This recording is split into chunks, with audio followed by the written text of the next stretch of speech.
علیہ السلام کی غلام حضرت ابو ہریرہ رضی اللہ تعالیٰ عنہ فرماتے ہیں، مشکات میں موجود ہے، فرمایا کہ چڑیا آئی اور آ کے میرے نبی کے کندھوں پہ بیٹھ گئی۔ جانے اس چڑیا نے کیا کہا کہ محبوب کی آنکھوں میں آنسو آ گئے، حضور روئے اور فٹافٹ حضور اٹھے، فرمایا کون اس کے بچے اٹھا کے لایا ہے؟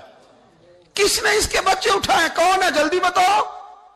تو حضرت ابو ہریرہ کہتے ہیں کہ صحابی ہے کہ یا رسول اللہ مجھے ذرا پسند آ گئے تھے تو میں اٹھا لایا ہوں۔ حضور نے فرمایا اسے واپس کر دے، ورنہ یہ ایک میری بارگاہ میں شکایت کر رہی ہے تو قیامت میں بھی تیری شکایت کرے، اور جا وہیں رکھ کے آ جہاں سے تو اٹھا کر کے لایا تھا۔ میرے دوستو، دین اتنے اعلیٰ حقوق بیان کرے جانوروں کے اور انسان اس سے آگے بڑھ کے انسانوں کے ساتھ سلوک کرے۔ محمود غزنوی کا نام تو آپ حضرات نے سنا ہے۔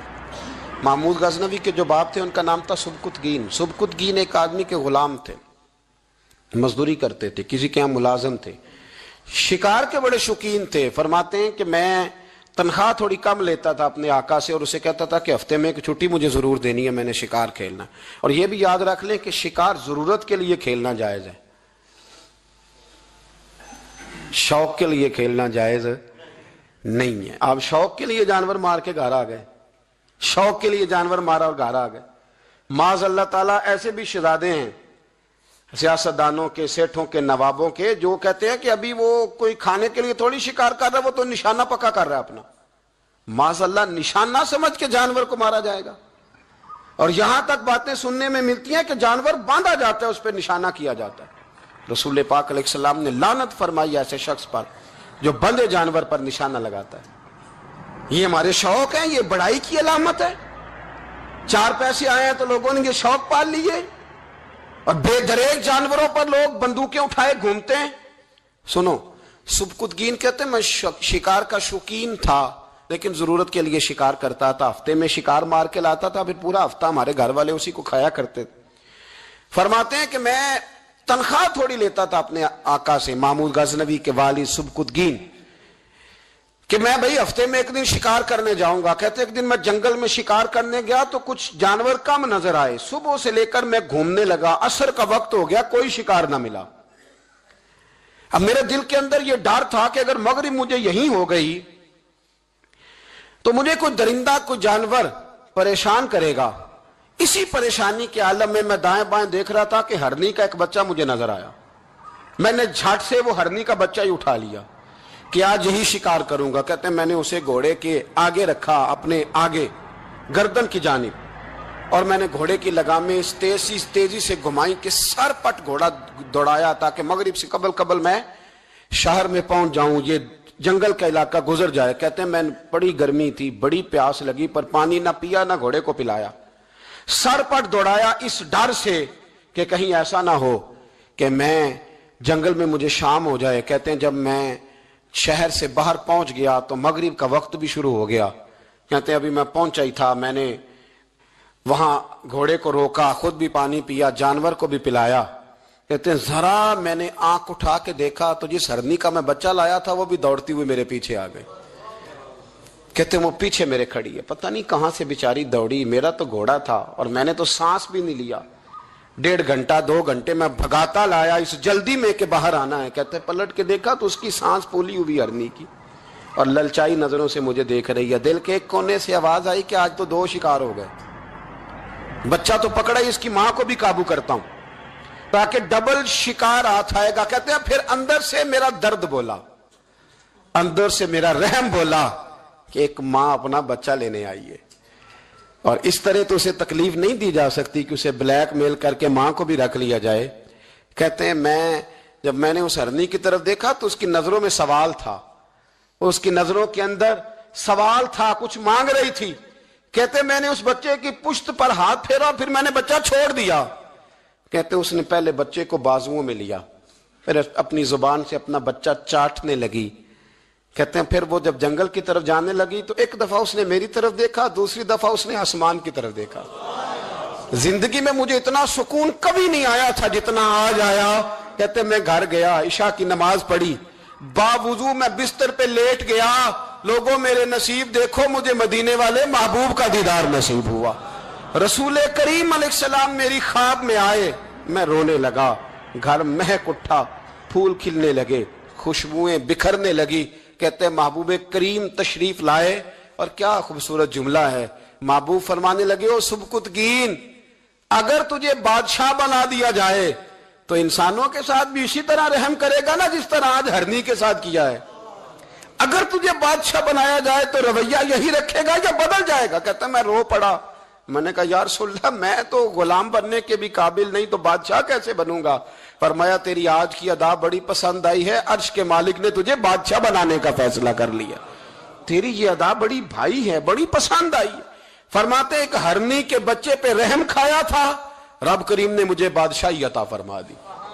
ہم نہ سیاست سے بادشاہی لینا چاہتے ہیں, سیاستدانوں کے اپنی جیب سے اشتہار چھپوا کے بادشاہی لینا چاہتے ہیں, ڈیرا بنا کے بادشاہی لینا. نہ بادشاہی تو رحم کرنے سے ملتی, بادشاہی تو شفقت کرنے سے ملتی, بادشاہیاں تو اللہ کی مخلوق سے پیار کرنے سے ملتی. بادشاہیاں حضرت امام احمد بن حنبل رحمۃ اللہ تعالی علیہ فرماتے میں نے ماوراء النہر ایک محدث کا تذکرہ سنا کہ وہ میرے محبوب کی حدیثیں بیان کرتے ہیں تو کہتے ہیں میں شوق علم میں ان کی بارگاہ میں پہنچا. جب میں گیا تو کتے کو کھانا کھلا رہے تھے.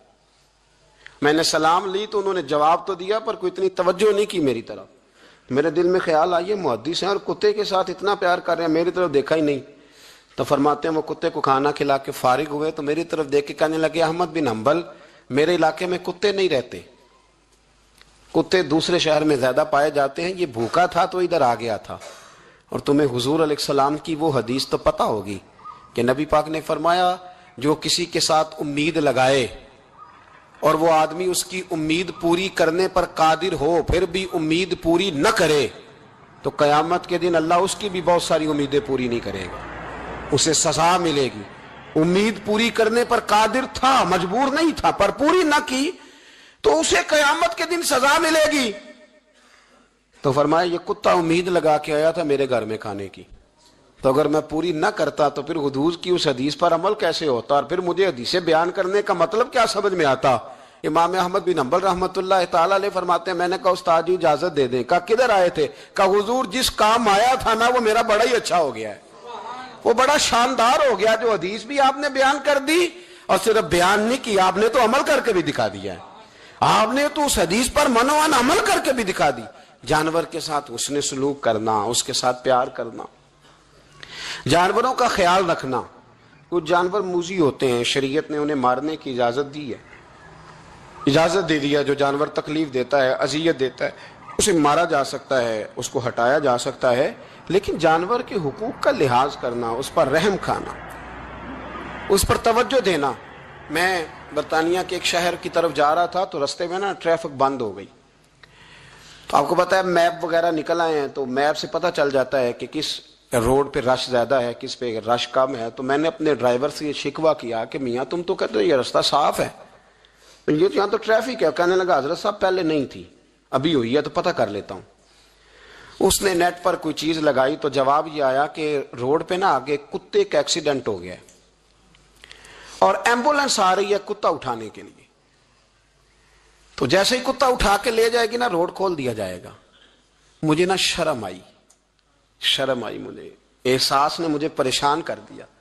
وہ کہنے لگا حضرت میں نے کوئی ایسی بات تو نہیں کر دی, آپ تو پریشان ہو گئے. میں نے کہا یار پریشان اس لیے ہوا ہوں کہ کافروں کا ملک ہے, کتے کا ایکسیڈنٹ ہوا ہے تو ایمبولینس کتا اٹھانے آ گئی ہے. اور مسلمانوں کے ملک میں کتا اگر روڈ پہ ایکسیڈنٹ ہو جائے تو وہ گاڑی کے ٹائروں کے ساتھ مسئلہ تو جاتا ہے پر مرے ہوئے کو بھی سائیڈ پہ کوئی نہیں کرتا. میرے وطن عزیز میں, میرے ملک کے اندر کتا اگر اس کا ایکسیڈنٹ ہو گیا تو ٹائروں کے ساتھ ہی وہ جائے گا. یعنی 10 دینے والا M A, B A, B B A, M S C, M Phil, P H D کی ڈگری رکھنے والا. اب مالدار غریب لوگ تو نہیں نا گاڑیاں ڈرائیو کر رہے ہوتے, مالدار پڑھے لکھے لوگ وہ اپنے ٹائروں کے ساتھ اس کتے کے اوپر سے گزریں گے لیکن کچھ چھڑی لے کے اس کو سائیڈ پہ نہیں کریں گے. پر ہمارے کوئی فلسفے سنے تو ہم سے زیادہ اچھا بیان ہی کوئی نہیں کر سکتا. ہماری کو لب و لہجہ دیکھے تو ہم سے زیادہ اچھی نصیحت کرے گا کوئی نہیں. لیکن اس کو ایک جگہ پہ میں نے کہا ایک سنگی سے کہ یار ذرا تھوڑا رکو, اس کو سائیڈ پہ کر دو. تو کہنے لگے مین روڈ پہ کیسے رکیں؟ تو میں نے کہا ہیلمٹ گر جائے تو فٹافٹ رک جاتے ہو, تھیلا گر جائے نا کبھی سامان والا تو یوں کر کے گاڑیاں بلاک کر دیتے ہو, اگرچہ وہ 150 روپے کا ہی مال کیوں نہ ہو. اور کتے کی خاطر نہیں نیچے اتر سکتے. اس کو تھوڑا سا ہٹایا نہیں جا سکتا. لیکن ہمارے رویے ہیں, ہمارا مزاج ہے, ہم ان چیزوں کو سمجھتے نہیں. امیر ملت, اور اگر میں کہوں بانی پاکستان تو میں ٹھیک کہوں گا. بانی لارڈ تھا ایک اس وقت انگریزوں کا بڑا, پیر جماعت علی شاہ صاحب محدث علی پوری بھی پاکستان کی تحریک چلا رہے تھے اور قائد اعظم بھی چلا رہے تھے. تو لارڈ نے قائد اعظم سے کہا تھا کہ قائد اعظم مجھے تیری سیاست سے اتنا ڈر نہیں آتا جتنا جماعت علی شاہ کے دین سے ڈر آتا ہے. اتنا مجھے, میں آن دی ریکارڈ بات کر رہا ہوں ذمہ داری کے ساتھ, کہ تیری سیاست سے میں اتنا نہیں ڈرتا جتنا جماعت علی شاہ کے دین سے ڈرتا ہوں. اس لیے کہ یہ جب دین کا نام لے کے پاکستان کی بات کرتا ہے تو لوگوں پہ جادو طاری کر دیتا ہے. اس لیے میں تیری سیاست سے زیادہ اس کے دین سے ڈرتا ہوں. امیر ملت پیر جماعت علی شاہ صاحب, ان کو ابو العرب بھی کہا جاتا. ان زمانوں میں عرب میں غربت آئی تو یہاں سے ہندوستان